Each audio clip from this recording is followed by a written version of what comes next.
nagkaaway tayo spiritually. And honestly, minsan hindi natin ito napapansin. Akala natin normal lang yung bigat, pagod, stress sa buhay.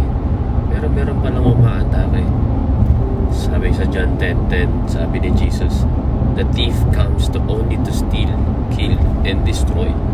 I have come that they may have life and have it to the full."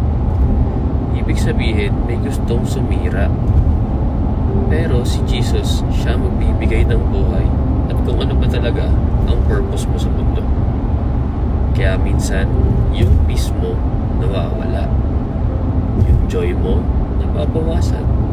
Yung purpose mo, hindi mo alam. Hindi lang basta pala nangyayari yun. Pero ikaw, may laban ka. Kasi may Jesus kayo. Kaya ang tanong, saan ka lalapit? Sa mga bagay na unti-unting sumisira sa buhay mo? O kay Jesus na nagbibigay ng purpose ng buhay mo? Ginawa ko ulit itong video na to hindi para mag-judge, kundi para mag-remind, lalo na sa sarili ko. Hindi ako lalaban mag-isa. Kasi kasama ko si Jesus. At kung tunay ko pa siyang kasama, makikita yun sa buhay ko. Hindi perfecto, pero totoo. So, don't just ignore the battle. Run to Jesus.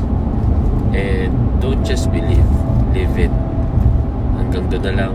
Hanggang sa muli. Salamat. God bless.